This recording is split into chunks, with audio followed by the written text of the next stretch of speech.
Hello everyone and welcome back to Rollsicle. This is a little bit of a different video here, but I feel like I've said that with almost every video that's coming out because we're just putting out a bunch of different stuff right now. But this is a ranking video. This is a commander deck ranking video. So this is of course Magic the Gathering. We haven't put out too much Magic the Gathering content yet, so I will be doing a little bit of a debrief here at the beginning. Basically, Magic the Gathering is a card game. It's a very, very popular one, and one of the ways to play is Commander. It's a 100 card singleton format. If you don't know what that means, you can look it up. There's some great resources out there, but it is definitely one of the most popular forms of playing Magic. And one of the products that Wizards of the Coast puts out is Commander pre-constructed decks, or precons for short, which are just 100 card decks that you can open up from the box, immediately sit down and start playing some Commander. Now, Commander is normally a multiplayer format, but you can play it not multiplayer. You can play it like one-on-one. There's not a way to play by yourself, but there's not a way to play with it's usually played with, I think, about 4 people is the average Commander pod. And yeah, I have a good deal of them. I own all 29 of these. I am a very big proponent of precons. I really, really enjoy them. It's my favorite way to play Commander, in the sense that I don't really like the power level that Commander can get to when you start upgrading them too heavily. I think it's a good idea and can be really, really fun if you have a couple of them that are upgraded pretty high, but I don't love upgrading them a ton.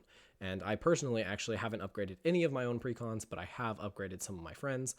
I will also note that this is technically mine and Ashley's collection of Commander decks. That's why there's this Doctor Who ones at the beginning and a couple other ones that she has sort of kind of mained more than I have. I do have a basically system for the Commander decks that I have.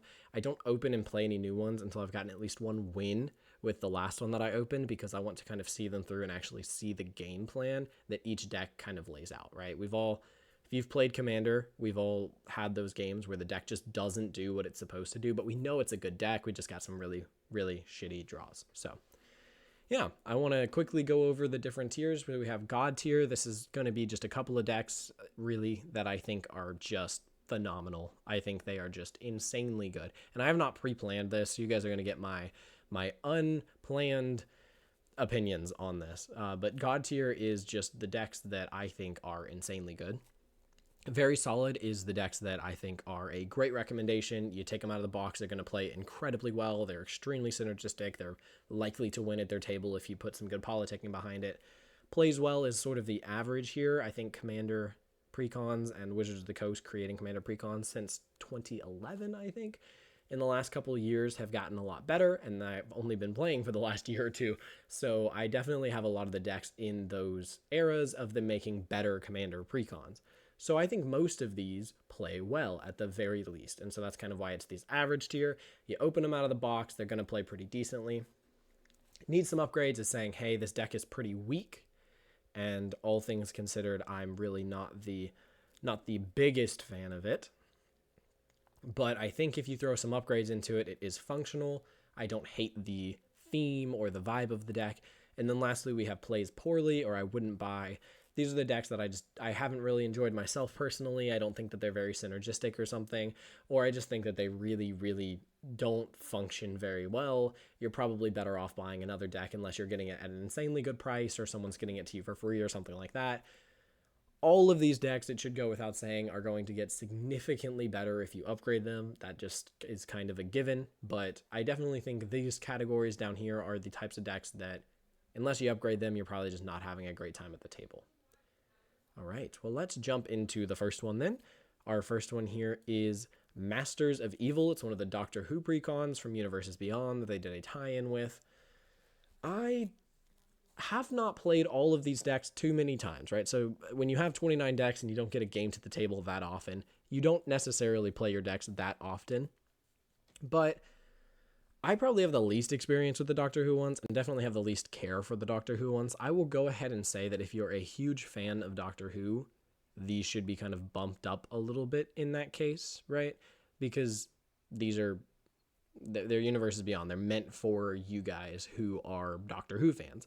I'm not. Ashley is. I'm not. So realistically, they don't appeal to me in that aspect, so there's definitely that's kind of like holding it back. But I'm going to put this one in needs some upgrades. It's a black, blue, and red deck, which is already just not my favorite color combination. But also, it doesn't do it very well. This deck focuses a lot on getting all of the notable Doctor Who villains and characters, because this is the villain deck for Doctor Who, and it's the only one. So it focuses mainly on getting all of the notable villains and stuff in the deck and getting a card for them, which is really interesting. But because of that, they don't really synergize very well. They don't really do a lot of synergizing together. And so I definitely think that you need to pick a path with this deck. You need to take out all the cards that aren't in that path. So for example, one of the themes of this is do at least 3 damage to each other player, in which case you're going to want to put more cards in there that can do at least 3 damage to each other player, right? And there are other themes in the deck as well. There's kind of a, let's see, what are some of the other themes in the deck? I think there's a like spell slinging theme, which makes sense because of the blue-red, but then maybe you take out some of those other cards and, you know, you get the gist. It's definitely kind of a confused deck. So I think you need to pick a path and upgrade it. All right, so next we have Timey-Wimey. I have actually not played this deck. It's the only deck on this list that I've not played. This is Ashley's Doctor Who main. So I don't necessarily feel that comfortable placing it. So this is the one that I definitely think could move the most based on where I put it. But from what I've seen, and I might get a lot of hate for this, but I think I'm going to put this in the plays well category. Now, I know that Timey-Wimey is a very, very popular one, and I think that it has the potential to be insanely good. Like, I think it has the potential to just go crazy hard, but I think that that is mainly with upgrade potential, right? It does a lot of exiling and casting cards from exile, but every time I've seen this deck in play, it just didn't really do that much. And so I'm going to be putting it in the plays well category. When Ashley watches this video, and I know eventually she will leave down in the comments below from her Google account what she thinks of Timey-Wimey and if I put it in the right spot. But hopefully I did. All right, next one is Blast from the Past. You might be noticing there are 4 Doctor Who decks. There's only 3 here. We've not opened the 4th one yet. So Blast from the Past did get played more recently. I thought it was decent fun. It's green, white, and blue, which is a great color combination. I do love that. But it also didn't do a lot either. I think that it met its theme and it played a lot of like lands and stuff like that, but it really didn't. The themes were kind of all over the place. I think all of these decks really focused on named cards. You know, they were really focused on the proper nouns to get all the Doctor Who people to be really excited, and they did a great job of that. But most of them, in my experience, at least these two, didn't really do a whole lot. It had a theme, I think, more than Masters of Evil, but I don't think it had nearly as good of a theme as Timey-Wimey. So I'm going to put it here. I'm going to put it below Timey-Wimey in the plays well, but I am going to put it in plays well. And Timey-Wimey might move its way up to very solid. We'll kind of just see where things land at the end of this tier list.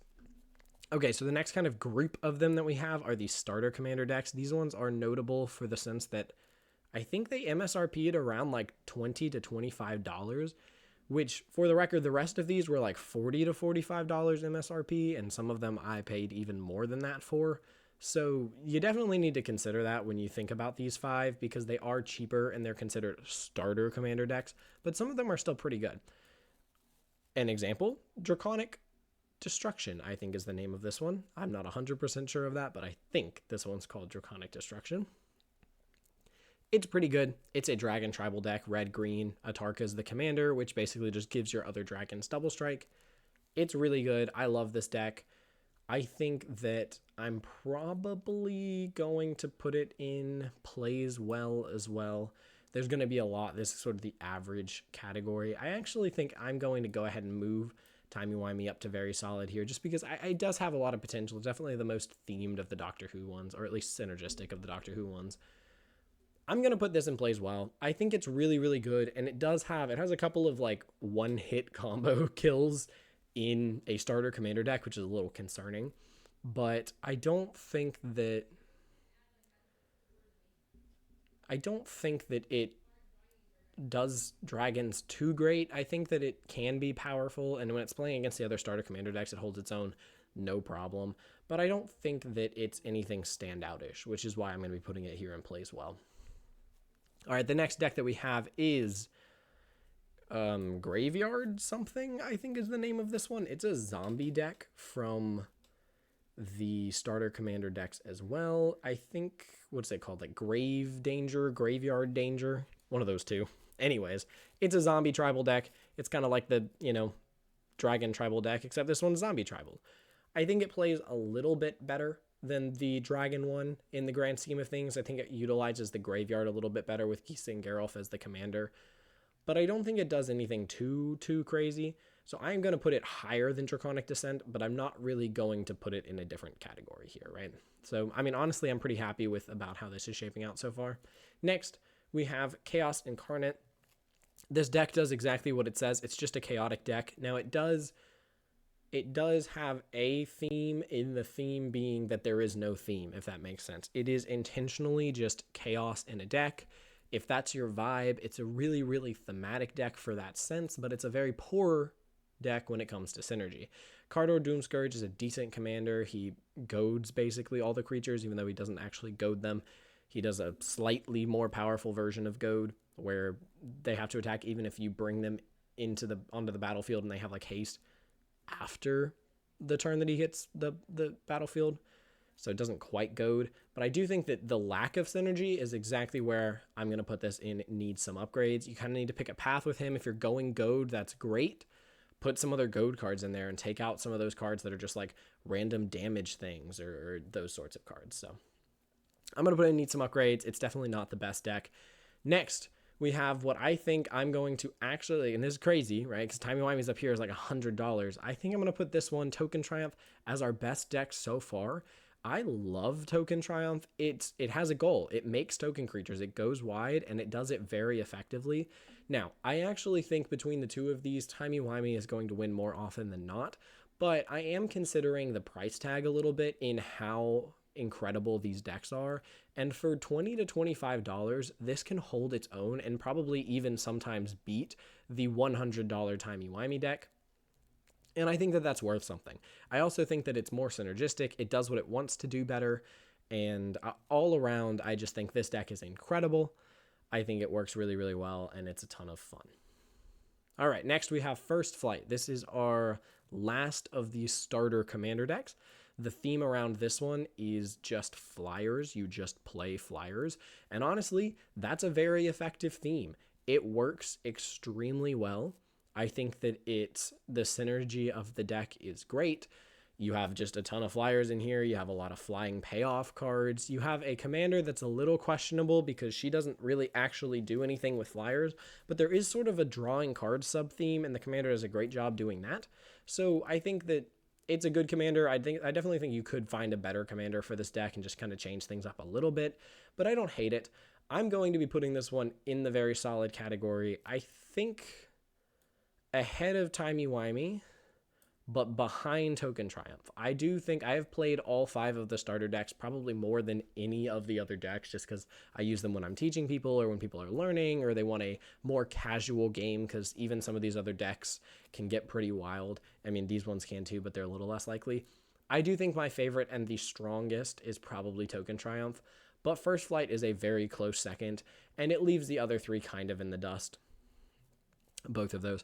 Okay, so next we have another set. This is Innistrad Crimson Vow. I have both of these decks, and I actually have roommates that have both of these decks as well. So I've seen these decks a good bit. The one I've seen the most is Spirit Squadron, I believe is the name of this deck, with a like Malevolent or something like that. I don't know the name of the commander. It's something like that. I think it starts with an M. I think this deck is like okay. I don't think it's great. It's definitely Spirit Tribal, and I think that if you want to build Spirit Tribal, you now have the best commander to do that, right? This commander basically it's cheaper for the spirits that you control, and then when it dies and other spirits you control die that aren't token spirits, you get to make more spirits. And that makes this commander cheaper to get back out, and it's just generally a great commander for Spirit Tribal. But the actual deck that they built underneath it isn't that great, and I think that it's pretty weak unless you upgrade it, so I'm going to be putting it here in the need some upgrade categories, but I do think it's the strongest one. This deck is going to play okay out of the box, and it has more synergy than either of these for sure, but it's definitely not going to play super well until you put some upgrades in it. Okay, next we have the Vampiric Bloodlines, I think is the name of this deck, if I'm not mistaken. This is, I do not know, Strafon or something like that is the name of the commander. He basically makes blood tokens, or at least when you do damage to other people, or yourself, technically, you create blood tokens, you get to siphon that blood, and then he's a vampire, so you can use the blood to basically play free vampires, and they get to attack and have indestructible for a turn. But the big thing is you get to play free vampires. So if you have like a 6-drop vampire, you can attack with Stefan, get 2 blood, play that 6-drop free vampire, and it's great.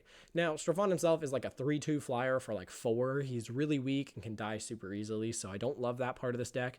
But I think the vampire theme comes together well enough. I'm going to put him in the plays well category because the theme is there. It does work, but I don't think it does it extremely solidly, right? These are the decks up here that like I open up and I get going, and every time I'm playing these decks, it just feels like their theme and their synergy is always hitting. And I don't feel that every time I play the vampire deck. It's kind of a little bit more hit or miss. It always plays well, but it doesn't always do very solid. Those are the 2 decks from Crimson Vow. The next set of decks that I have opened is the Murders at Karlov Manor decks. So these are from the set Murders at Karlov Manor, which was kind of the clue or like mystery murder themed deck, something along those lines. And so the first one here we have is Revenant Recon. This focuses on surveilling, which is a really fun theme for a deck. I think that it's really unique. There's a lot of cards that surveil, but they never really were meant to be played together, and this deck wants them all, right? If your card surveils, it does exactly what this deck wants to do. It also gets things, the commander gets bigger when you surveil, and it can get things out of the graveyard that are smaller than its power and toughness. So you surveil a bunch, it gets bigger, then you get things back from your graveyard for free. Really powerful. I think the deck is very synergistic. It is a blue and black, so I think Demir, if I'm not mistaken, deck that Ashley actually looked at it and said, that seems kind of cool. And she does not like blue-black as a combo, particularly the color black in Magic kind of turns her off of anything. I think she's fine with the color blue, but she does not like blue-black as a combo. And she saw this deck in play and was like, oh, that actually looks pretty fun. And the truth is, the synergy of the deck is really, really fun. I think it's very solid, and I do think truly it is the strongest deck that we have covered so far. I'm going to put it at the top of very solid. You know, I'm starting to really wish this was back down in the play as well. But, we'll adjust. We'll do a final adjustment at the end if I think there's anything that's out of place. Okay, so next up we have... Ooh, I don't know if I even remember the name of this. Is it Deadly Disguise? Is that the name of it? I have like my reference thing to the side that can give me the different names of the decks and whatnot. So if I go to Murders at Karlov Manor, it is. Okay, I got that one. I nailed it. We're good. Deadly Disguise. This guy is basically it's a deck that focuses on face down cards and flipping them over. So like Morph, Disguise, those sorts of mechanics that are in the game. And it's really unique. I will give it that much. It is one of the most unique themes of all of these decks that I'm ranking. But boy, does it not come together. This deck is a pain to play, and I promise you, if she's leaving a comment down below, Ashley will second that. She will be like, this deck was a pain for her to play. She pulled off some decent plays when she was playing it, but it was still just a pain in the ass. This was not a fun deck to play. I don't think the synergy is really there. And then, on top of that, though I haven't upgraded any of my decks, this one's a tough one to upgrade. There's just not a lot of great... disguise, or not even disguise, but just like face down themed cards in Magic that weren't included in this deck. This deck is already have like basically all the strongest face down creatures. Now there is a huge reprint in this in Jessica's Will, but it's like the deck that wants Jessica's Will the least, because it's not that powerful in this deck. You definitely want that in a completely more like spell slingery or at least a cheaper mana cost deck. I mean, you're not really wanting it when you're spending mana like twice on each card, right? Because you're going to play it face down, then you're going to pay something to turn it face up more than likely, unless you manage to get it with your commander. So I'm going to be putting this in the plays poorly. I wouldn't buy this. I wish if I could go back, I would probably not have this deck. And while I'm happy that I do have it in the sense that there are some good cards in it, and if I ever take it apart, there's probably, at the very least, there's a Jessica's Will that can go in almost any red deck. But generally speaking, I don't love this deck very much. I don't suggest a lot of people buy it. If face down cards is really your jam, you can buy it to get a nice base for a deck that you're building, but I just don't know if anyone else should really be purchasing this deck. Okay, we have a big flip here into Deep Clue C. This is the green, white, and blue deck from Murders at Karlov Manor that is themed around drawing cards and clue tokens. The commander of this deck is honestly rather boring in the sense that she just gets bigger every time that you draw your second card for each turn, and that's about it. Well, and then gives you no maximum hand size, so when you draw a bunch of cards, you get to keep them. It's powerful, but it is pretty boring. It doesn't really do a lot, but the deck itself, very, very, very synergistic, and this deck can pop off in a lot of different ways. The reprints in this deck were kind of insane. It's just all around an incredible deck. I think that if you upgrade it too, it can get very, very, very powerful, and it also just plays extremely well out of the box. Now, I know that when Ashley watches this, it's going to be a little controversial. I am going to be putting it below Revenant Recon, I think. Let me think of, actually, no, I think I'm going to put it just above Revenant Recon. I think I prefer it over Revenant Recon, but these things are neck and neck. They are both very solid commander decks. You open up these, you break them out of the box, they're going to be doing significantly better. I'm going to go ahead and put this back in the plays well. It's bothering me that it's up there. I don't think it's that good. I just don't think Timey-Wimey is that good. I do think that these two are that good when you consider their price tag. Okay, we have the last Murders at Karlov Manor deck now, which is Blame Game. That's the name of this one. This is a hardcore goad themed deck. This is no Carter Doomscourge over here who is like half-assing his goadiness. This thing goes for it, and it goes for it. I'm so funny, guys. Anyways, this thing goes for it, and it's very powerful until you get to that problem with almost every goad deck, which is now there's one-on-one in a multiplayer game, and it just doesn't really have a way to win those games, or at least it can struggle. It's got a really, really, really good new card in Trouble in Pairs, which is very powerful and also had a whole art scandal around it. But I think in general, this deck plays well for what it is. Now, it's not going to do anything in one-on-one, and that's kind of annoying because I predominantly play one-on-one. Also, I'm loving this like bell curve that we have going on here. But anyways, so this deck doesn't do a whole lot in one-on-one, which is predominantly how I play, but it does do very good in multiplayer, like I said, right up until that very end. I think I'm going to be putting this in the plays well category. The question is exactly where. I think it does better than there. I think it probably does better. Let's see. I think it's better. I would still play it, yeah, in the themes. I think it's going underneath Timey-Wimey. I think it plays well, not quite as well as Timey-Wimey, but about the same. And technically these MSRP'd the same. Timey-Wimey now costs like $100, but when they came out, you could get Timey-Wimey for around 45 to 50 bucks if you pre-ordered or anything like that. So, all right, we have a beautiful little bell curve. We're just missing anything in the God tier. I would love for some decks to show up in there, but who knows? We might not be getting any that go up into that tier. All right, so next we have the Outlaws of Thunder Junction. This is the Wild West themed decks. Now, I am partial to a theft deck, and that's exactly what this one is. I don't know the name of this one right off the top of my head, but I know that it is a theft deck. It is called Grand Larceny. I knew that. I should have known that. So yeah, it's themed around getting creatures through, and then when you hit with a creature, basically for each player that you hit with a creature, you get to steal the top of their card. So it's better in multiplayer, but you can play it one-on-one. I think this deck plays very well. I think that it scales to tables incredibly because it's a theft deck. So if everyone around you is playing really, really powerful cards, this deck can still kind of hold its own, because if you get through and you steal their really powerful cards, you get to play some really powerful cards. It also focuses on playing cards that aren't your own, so it really works well with other theft cards. I think, once more, this is going to be in our plays well category. The question really is just which side of it. I think it plays better than everything, but probably Timey-Wimey. I think, again, this is kind of where we're going, which, like I said, Timey-Wimey could really be here at the end of very solid or at the top of plays well, but this is about where I think we're landing.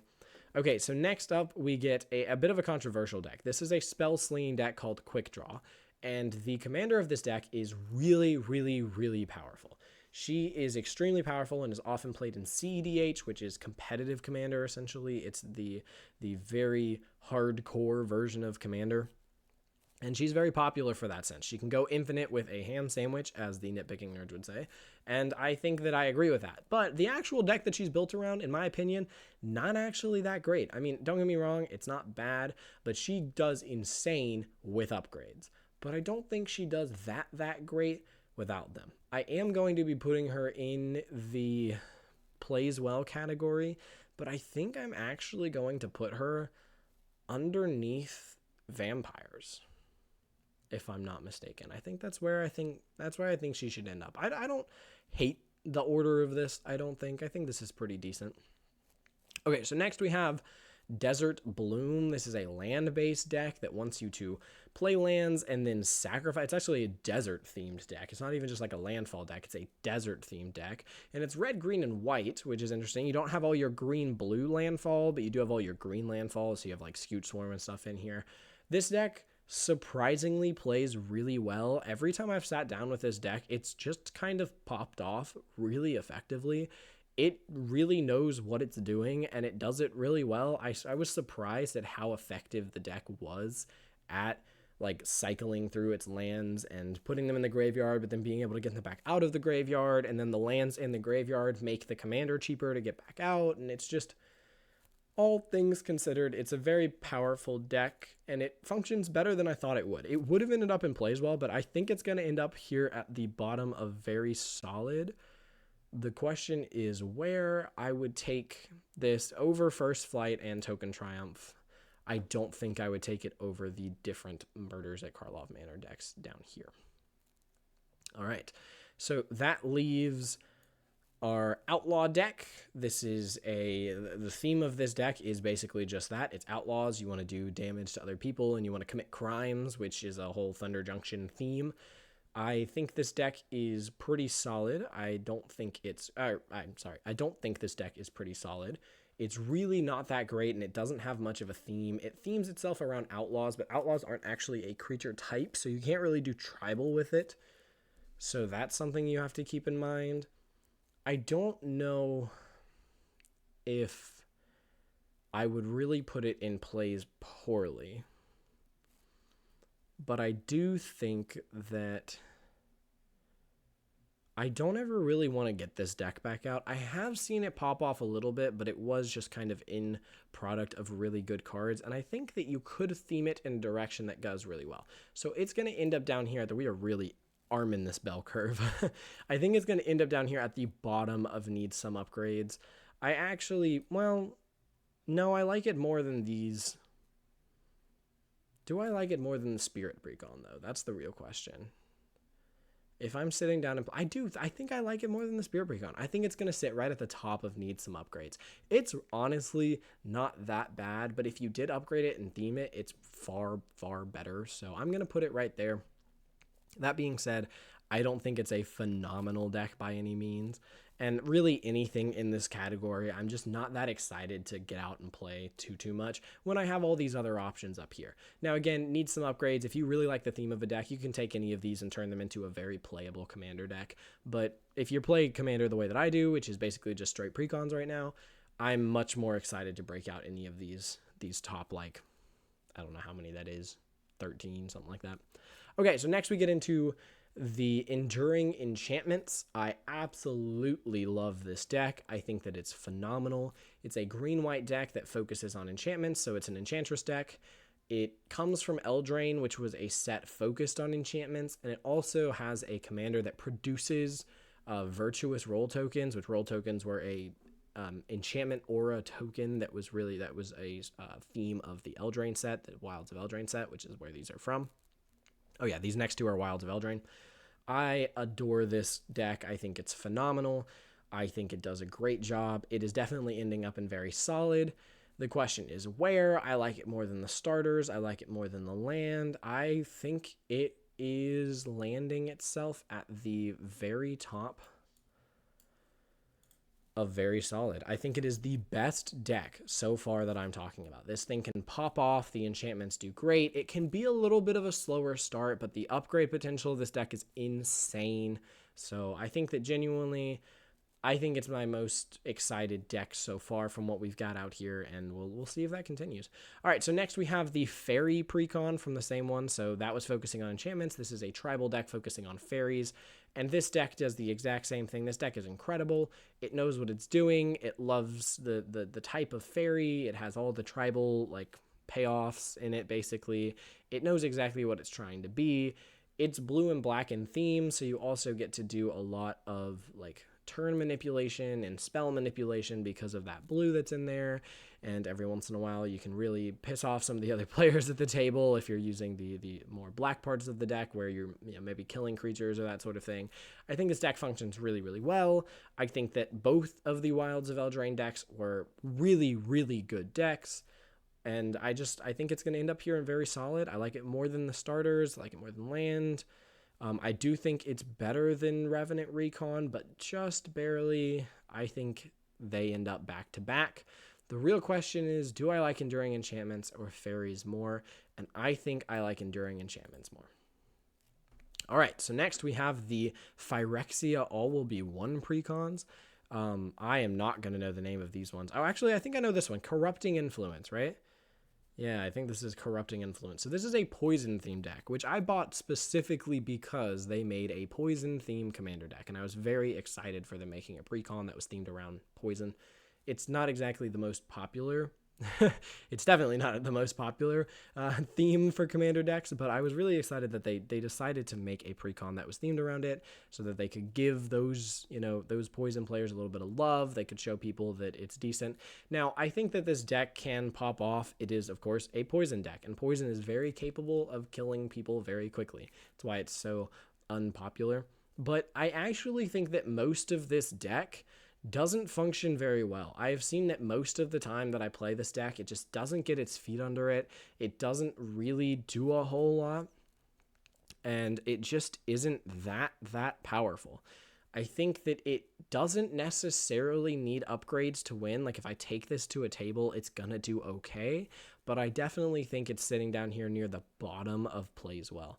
I'm more excited to get this than Blast from the Past, and I maybe even would say no, I think it's going to sit right here. I think I'd rather break out Draconic Destruction and the Grave Danger. I think I would rather take those. Now, sure, it's more valuable, but I think I'd rather take the synergy of these over the Corrupting Influence, which this is a really big shame because I love the idea of poison. I really wanted to love that deck. Okay, so the next one we have Rebellion Rising. I killed it with these names. I guess I didn't need to look these ones up. This is a red-white token aggro deck. I think it does it phenomenally well. Token aggro and just like board state gets really, really, really big is kind of the only way to play red aggro in Commander. You can't really do direct damage very effectively because so many people have so much life. It's just not really going to work out. But this deck actually plays really, really well. Every time that I've got it to the table, it's really done its purpose. It's made a good bit of tokens. It's buffed up those tokens. And the next thing I know, I'm probably winning the game. And that's exactly what you want to do. I don't think it's incredibly unique, right? We have a lot of like token decks. Those are things that are very good. But I think that it is very solid. I would put it, I think, near the top of plays well. I think I'm going to put it right underneath Grand Larceny. I think I prefer this one. It matches tables and stuff pretty well, but it is definitely up there. It is a very solid, well, I guess I shouldn't say a very solid because that's a whole category. It is a pretty good commander deck. It's going to play well out of the box, but I don't think it just takes games like the very solid decks up here do. Okay, so our next commander deck is the, what is this one called? Like the Legions of Mordor or something like that. I don't actually know, but these are the Lord of the Rings commander decks. It's called the Hosts of Mordor. And of course, it is manned and commanded by Sauron, which is, you know, the big theme of this deck. I love the theme of all of the Lord of the Rings commander decks, and you'll notice once we get them placed that these decks are very, very good, all things considered. Now, I actually am not the biggest fan of the Hosts of Mordor. I think that this deck plays decent, but it suffers from a lot of what the Masters of Evil deck suffered from, where it doesn't really have one particular theme. There's sort of a really big creature resurrection theme around Sauron, but then the deck also themes itself around spell slinging, which is Saruman, the alternate commander. And then on top of that, it kind of wants to like grow a token army with like orcs, and it really should have picked a theme and stuck with it rather than try to be so many different things. And you can definitely pull like your payoffs for one theme, but then your enablers for another, and it just doesn't really do a whole lot. That being said, I think that generally speaking, it's a lot more powerful than Masters of Evil, so because of that, it plays well despite synergy. And I think that it's going to land right... Ooh. I think I'm going to put it just above... Whoop, nope, not above Grand Larceny. Just above the Rebellion Rising. I think that it doesn't have a lot of theme to it, but the theme that it does have does occasionally come through, and it just has a bunch of really powerful cards in it as well, so that's something to consider. Okay, so next we have the Elven Council one. This is an elf-themed tribal deck, but they really butchered is not the word I'm looking for, but handicapped the elf tribal theme, because if you know anything about commander decks that are elf tribal theme can be insanely powerful, and they didn't want to make this just like insta-god. They didn't want to make this, you know, so good that it needed its own tier, so they definitely like nerfed it a little bit, and they gave it a voting sub-theme. Because of that, they made, I think Galadriel is the name of the elf here that is the face commander. I'm grabbing a swig of water because I've been talking for a while. She's pretty decent, but she's definitely the weakest of the 4 commanders for the Lord of the Rings commander decks.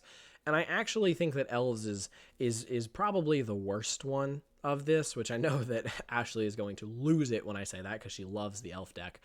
She loves this Elven Council deck, but I just don't think it functions too great. I think that it functions right around the same power level as the Hosts of Mordor, and so it's actually going to end up right there with it. I think that these are back to back, and almost, if you're playing these against each other, you probably have about the same chance of winning with them. And that the same cannot be said for the other two, because now we get to Food and Fellowship.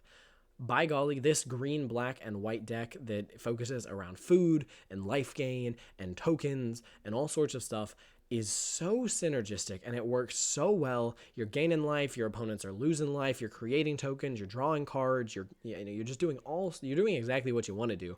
And it's all Hobbit themed. I love that there's the theme around the hobbits eating food, which is just so cute. There's nothing more Lord of the Ringsy than having Frodo and Sam as your commander. This is our very first God tier commander deck. I highly recommend anybody buy this deck. You're gonna love it. It works incredibly well, and with a little bit of upgrades too, this deck is insane. Absolutely insane. It's already one of, if not the best playing deck out of the box of everything on this screen, but it is wild what you can do with this deck when you upgrade it. That being said, it is about to be demoted, because next we have Riders of Rohan, I think is the name of this deck. It is the human tribal deck, and by golly, is this going at the very top of the list. Now, I think this is a god tier deck in and of itself, but as I mentioned, I play one-on-one commander more than I actually play multiplayer commander, and this deck is so powerful in one-on-one. It just gets things out so much faster than other decks can, and just turns your opponents into like mush when you compare them. I think this deck is so good, and I do think it is probably the most powerful deck that I own, but we will see if that ends up staying the case. Obviously, I will be getting to more decks down here. But that being said, I do think this is a god tier deck. The human tribal payoff is incredible. I do think it's the best tribal deck that I own, and it's going to be going up here. I actually think that it is slightly stronger than Food and Fellowship, so it's going to be going in that order. So next we have the deck that I bought specifically for myself and my love of D&D. This is Mind Flayers, which of course is a Mind Flayers tribal, or like horror tribal, because Mind Flayer isn't a tribe, but horror is. It's a horror tribal deck with a Mind Flayer as the captain commander of the deck. I think it plays really well. I think it has a lot of really strong synergy. It's got a ton of upgrade potential. I don't think it plays as well as our god tier decks up here. I'm a little impartial to the deck just because it is D&D themed. Like, Mind Flayers are so notably a D&D IP. That is why I bought it, is because it's from the Baldur's Gate. Let's see, what is it called? Like, Battle for Baldur's Gate, I think is the name of the set. And so I knew that it was D&D themed, and I picked the deck that looked the most D&D themed, so that if I ever play it, people can go, oh, that's D&D. And that's exactly why I bought this deck. That being said, it plays really great. It's going in the very solid category. I think, honestly, this deck is capable of being insane, but that's only every so often. I think we're going to end up putting it... Ooh. I'm going to put it I think here. I think I'm going to put it just under Deep Blue Sea. I think Deep Blue Sea has a little bit more potential than Mind Flayers, but boy, Holly, all of these decks up here, all of these, 1, 2, 3, 4, 5, 6, 7, 8, 9, 10. These 10 decks are insane, and we're not even through all of them. We have 2 decks left. So next, we have Cavalry Charge. This is commanded by Sardar Jabari. This is from the, let's see, what was it? March of the Machine commander decks. There were 5 of them. I only have 2 of them. These are, so this and Gimbal, who we'll be getting to next, which is the deck is called Tinker Time, are the first 2 commander precons I ever bought. And so I am impartial to them a little bit because of that, but I'm going to try to rank them without thinking too much into them. I absolutely adore Sardar Jabari. He might be, there are times where I consider him the most powerful commander deck that I own. I do not believe that that is true. I actually think that both of these Lord of the Rings ones are stronger than him, but he has so much upgrade potential. He is still insanely powerful. He can like combo off pretty effectively, though there's not a lot of like infinite combo built into the deck. There's just a lot of solid and just really powerful synergies built into the deck. He's getting things out of the graveyard for free. He's a 4/3 flying first striker, which is just a pain. Like, this deck can do a lot of different things. You know, commander damage is a threat. Resurrection is a threat. Going wide is a threat. This deck does a lot of really good things, and I highly, highly recommend this to anyone. It is going to be our third and, spoiler alert, final God tier deck of this review, or at least tier ranking. And then lastly, oh, am I impartial to this deck? I want to put it in God tier just because I love it so much. This is Tinker Time. This is a red, green, and blue artifact themed deck, but the theme of this deck is to make differently named artifact tokens.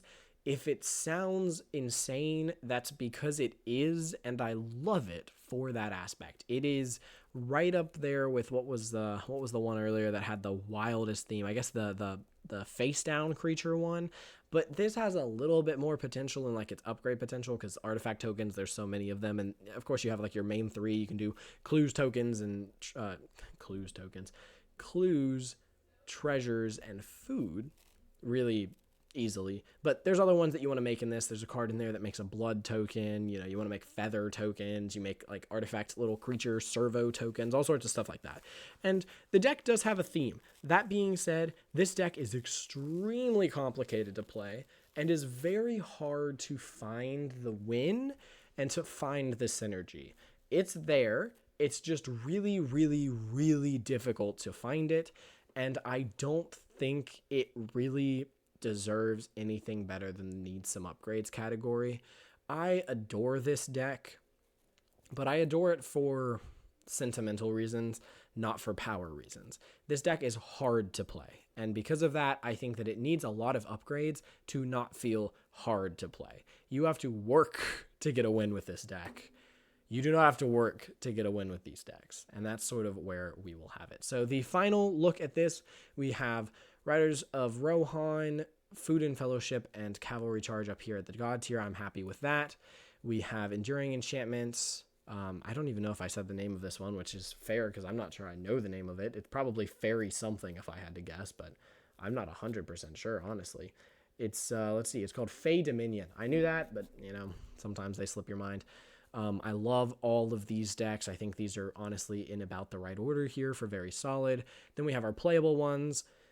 Timey-wimey, let's see, we got the Grand Larceny, the other 2 Lord of the Rings decks, our token one from Phyrexia, the Goad deck, Vampires, Quick Draw, which was our Spell Slinger, we have Zombies and Dragons from the starter decks, the Poison deck, which hurts my soul that it's so low on this list, and the Blast from the Past Doctor Who. Then we have a couple in here, 5, that need some upgrades in not Timey-wimey, that one's up here, in Tinker Time. Understandable how I got those confused. The Outlaw deck, which I don't even know if I said the name of this one because I'm not sure I know it either. Let's see, what is this one called? Most Wanted. I did know that, but again, slipped my mind. We have Spirit Squadron, Chaos Incarnate, and Masters of Evil. And then lastly, the only deck that I have that I just don't love having, it's really not a deck I'm ever too excited to play, is the Deadly Disguise deck. So these are my commander precons that I have opened. I do have more of them, and as soon as I have opened more of them, I will probably someday do another commander pre-con ranking. But for now, this is what I have. I hope you guys enjoyed the video. If you did, please leave a like and subscribe to the YouTube channel. It really does mean the world to us. We are a small channel here, so absolutely any support from you guys makes a massive impact on this small channel. Also, it should go without saying that this is my personal opinion, but I want to hear what your guys's are. If you've played any of these decks, or if you have decks that I didn't have on here and you want to rank them yourselves or tell me where you would put them, tell me what I did wrong. Ashley, if you watch this, please tell me where should I have put elves? Is it a god tier deck? I don't think so, but maybe you do. But no, genuinely, anyone who's watching this, we'd love to hear from you guys down in the comments below. And I think that'll do it for this video. I hope you guys enjoyed, and I always end this. May the rolls be ever in your favor. We'll see you guys in the next one. Peace out.